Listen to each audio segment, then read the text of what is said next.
अध्याय 4 समांतर श्रेणी प्रश्नावली 2 का चौथा क्वेश्चन। दो संख्याओं का समांतर माध्य 6 और उनके वर्गों का योग 90 है, संख्याएं ज्ञात कीजिए। ठीक है, पहले के जैसे ही क्वेश्चन है, हल करते हैं। हल, माना कि दो संख्या a और b है। ठीक है, मान लिया दो संख्या। तो देखो सबसे पहले क्या क्या है, प्रश्नानुसार लिख लेते हैं। प्रश्नानुसार, ठीक है। तो देखो दो संख्याओं का समांतर माध्य 6 है, तो समांतर माध्य वाला सूत्र क्या होता है, लिख लेते हैं यहाँ पर। समांतर माध्य क्या होता है, a प्लस बी बटे 2 बराबर क्या बोला है, समांतर माध्य 6 है बोला है। ठीक है, तो हल करते हैं इसे। देखो तो क्या हो जाएगा, a प्लस बी बराबर क्या हो जाएगा, ये 2 उस तरफ जाकर क्या हो जाएगा, गुणा, तो 12 हो जाएगा। तो समीकरण 1। ठीक है, इतना हो गया। और क्या बोला है, पूर्ण प्रश्नानुसार कर लेते हैं। पूर्ण प्रश्नानुसार आगे क्या बोला, उनके वर्गों का योग 90 है। उनके वर्गों का योग मतलब ये दोनों संख्या का वर्गों का योग। वर्गों का योग कहने का मतलब ये है, a का स्क्वायर योग मतलब प्लस और b का स्क्वायर बराबर क्या है, 90 है बोला है। ठीक है, इतना दिया है। तो देखो चूंकि हमें सूत्र पता है, a प्लस बी का होल स्क्वायर बराबर क्या होता है, a square plus B square plus 2ab होता है। ठीक है, यह क्या हमें पता है। तो देखो इसमें मान रख देते हैं, a प्लस बी का मान पता है हमें 12 है। ठीक है, ये 12 का वर्ग हो जाएगा बराबर a प्लस बी का पूरा पूरा मान पता कितना है, 90 है, माइनस का 2ab। ठीक है, देखो 12 का वर्ग कितना होता है, 144। ठीक है, 90 को इस तरफ भेज देंगे क्या हो जाएगा, माइनस का 90 हो जाएगा। इस तरफ माइनस का, माइनस नहीं है प्लस है। ठीक है, प्लस प्लस के लिखने की जरूरत नहीं है, 2ab। ठीक है, तो देखो अब घटाएंगे कितना बचेगा, तो डायरेक्ट जमा देते हैं, ए बी बटे क्या हो जाएगा देखते हैं। देखो तो 90 तो कितना बच जाएगा, 54 बचेगा। ठीक है, 54, और ये 2 इस तरफ आएगा तो बटे में चला जाएगा इसके, तो क्या हो जाएगा, ए बी बराबर क्या हो जाएगा, देखो 2 2 दूनी 4 और एक गया तो 2 सत्ते 14, 27। ठीक है, कितना आ गया, 27। ठीक है, तो अब इसे आगे हल करते हैं। और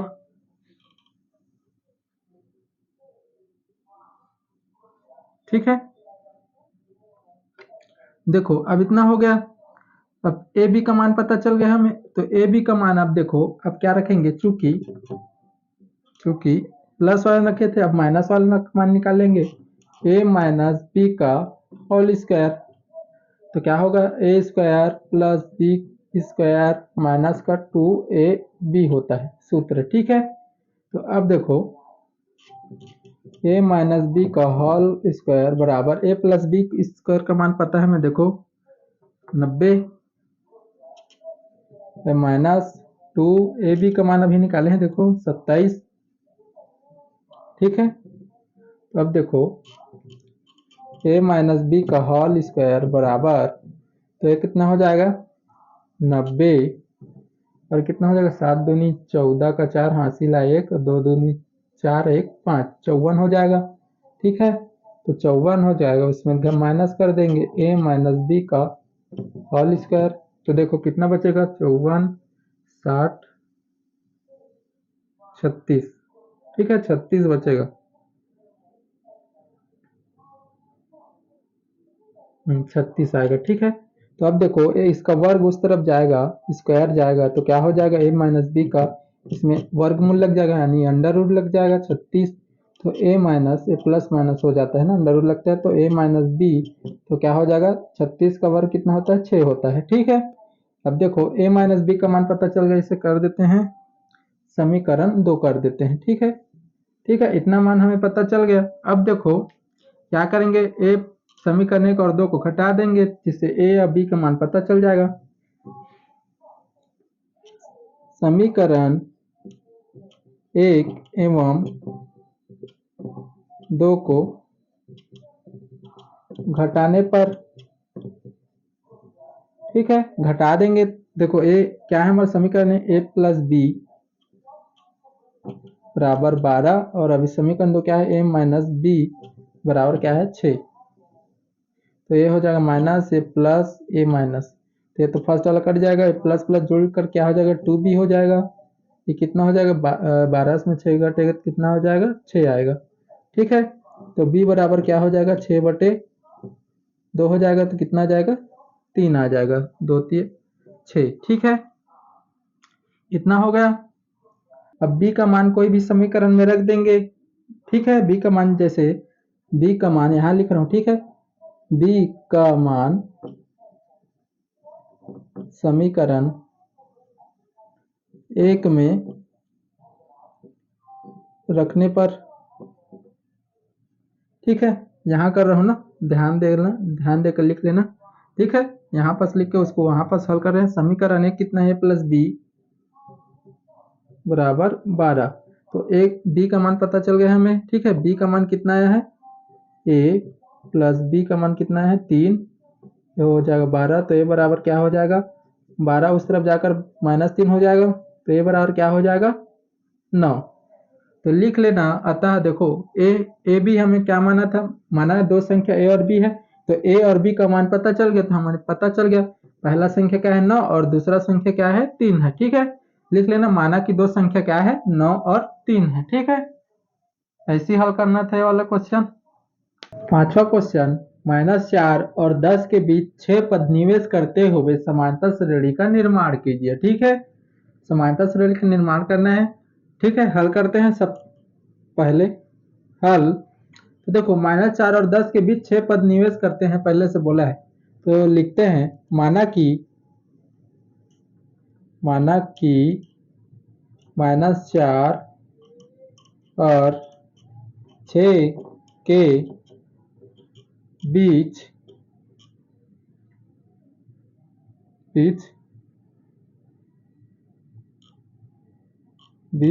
क्रमशः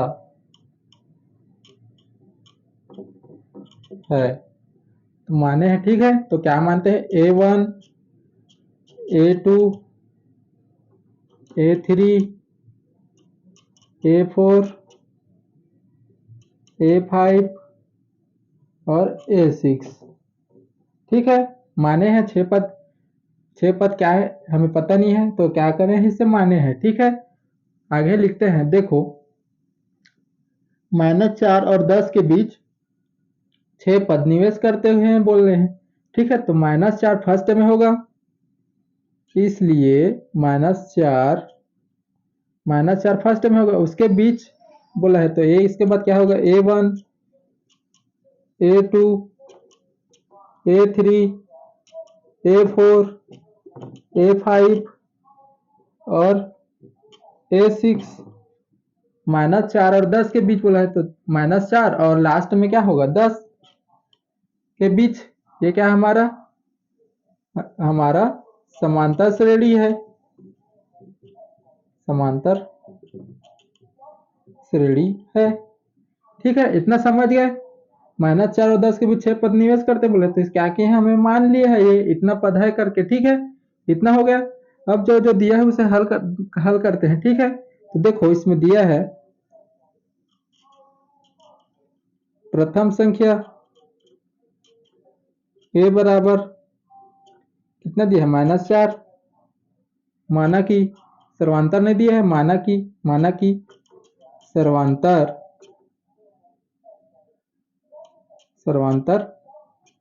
डी है, मान लिया सर्वांतर डी है। A1 से थोड़ी घटाएंगे, हमें पता ही नहीं होगा अभी क्या है, तो माने हैं डी, ठीक है।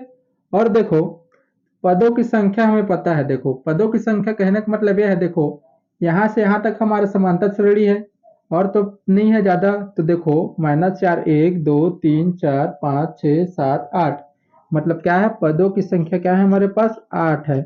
पदों की संख्या n बराबर 8 है। समझ गए? क्योंकि समांतर श्रेणी में पहले से बोल दिया माइनस और 10 के बीच 6 पद निवेश करते हैं, तो -10 पहले ये और लास्ट में 2 और लास्ट में बीच में 6 पद, तो 6 और 2 कितना हो जाएगा 8। ठीक है, और लास्ट में है तो क्या होता है, वो अंतिम पद है। अंतिम पद l बराबर या an बराबर भी कर सकते हैं। ठीक है, an कर लेते हैं, an। ठीक है, बराबर क्या है 10 है। इतना सब हमें पता है। ठीक है, तो क्या करेंगे, अंतिम पद से हम d के मान निकाल लेंगे। समांतर श्रेणी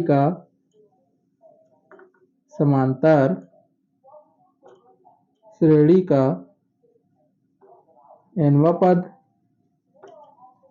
क्या हो जाएगा, सूत्र an बराबर a plus n minus 1d। ठीक है, सूत्र है हमारा। अंतिम पद पता है हमें 10, ये 10 इधर हल करते हैं डायरेक्ट। ठीक है, 10 बराबर a का मान कितना है -4 प्लस n का मान कितना है 8, एक d का मान ज्ञात कर रहे हैं, ये हो जाएगा 10 बराबर। ठीक है, ये माइनस का 4 प्लस 8 में से गया तो 7 और ये d उससे गुणा हो जाएगा तो 7d हो जाएगा, और ये -4 इस तरफ आकर क्या हो जाएगा, प्लस हो जाएगा। ठीक है, तो कितना हो जाएगा, ये 10 प्लस 4 हो जाएगा बराबर 7d हो जाएगा। ठीक है, यहाँ करते हैं उसको। ठीक है, तो देखो अब 7 ये तो 14 हो जाएगा, 7d बराबर क्या हो जाएगा 14, और d का मान क्या हो जाएगा, इसके बटे में चला जाएगा, 14 बटे क्या हो जाएगा 7, तो 7 दूनी 14, 2 आ गया d का मान। अब d का मान पता चल गया हमें, तो अब हम क्या कर सकते हैं, संख्या पता कर सकते हैं 6 पद कौन कौन से हैं करके। ठीक है, देखो प्रथम संख्या पता है, प्रथम संख्या कोई दिक्कत नहीं है, ये मतलब ये प्रथम हो गया। अब ये द्वितीय हो जाएगा, है ना, तो द्वितीय हो जाएगा, व्यापक वाले में पढ़े थे। तो दूसरा पद क्या होगा, दूसरा पद a1। ठीक है, दूसरा पद का सूत्र क्या होता है, a प्लस डी होता है, d होता है ना, a प्लस डी होता है। मान रखते हैं प्रथम पद मतलब a, दूसरा पद में जाते हैं तो a प्लस डी हो जाता है, तीसरा पद में जाते हैं तो क्या हो जाता है, एक कम a प्लस 2d हो जाता है, वही वाला करना है बस। ठीक है, तो a प्लस डी, तो a का मान देखो -4 है और d का मान कितना आ जाएगा, +2 आ गए, तो देखो माइनस प्लस का क्या हो जाएगा माइनस, और ये 2 हो जाएगा। ठीक है, और तीसरा पद मतलब a2। ठीक है, तीसरा पद मतलब a2 हो जाएगा, तो तीसरा पद क्या होता है, a प्लस 2d हो जाएगा, एक कम, तो a का मान कितना है -4 और 2, और d का मान कितना है 2, तो कितना हो जाएगा -4 और प्लस का 4 बराबर 0 हो जाएगा। ठीक है, अब ये पहला, ये दूसरा पद है, तीसरा पद है, अब ये क्या हो जाएगा चौथा पद, a प्लस 3, तो क्या हो जाएगा a प्लस 3d हो जाएगा, तो a का मान क्या है -4 और प्लस 3 और d का मान 2, -4 और 3 दूनी 6, कितना हो जाएगा +2 हो जाएगा। ठीक है, अब क्या हो जाएगा 2 3 4, अब ये पांचवा पद हो जाएगा a प्लस 4d, तो क्या हो जाएगा a प्लस 4d मतलब a प्लस दूसरा तीसरा चौथा ये पांचवा, तो क्या हो जाएगा पांचवा मतलब a प्लस 4d हो जाएगा। ठीक है, तो a माइनस 4 और d का मान 2, तो क्या हो जाएगा -4 और a प्लस 4 दूनी 8, तो कितना आ जाएगा माइनस का प्लस का 4 आ जाएगा। ठीक है, पांचवा में हो गया। अब a प्लस 5 क्या हो जाएगा, a प्लस 5d, ये छठवा है ना, छठवा पद। ठीक है, ये वाला। ठीक है, तो a का मान -4 और a प्लस 5 और d का मान 2, तो कितना हो जाएगा, तो -4 और a प्लस 5 दूनी 10, कितना आ जाएगा प्लस का 6। ठीक है, अब ये a प्लस 6 सातवां पद है, a 6।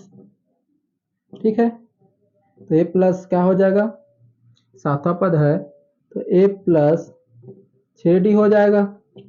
तो a का मान -4 और प्लस ये 6 और d का मान 2।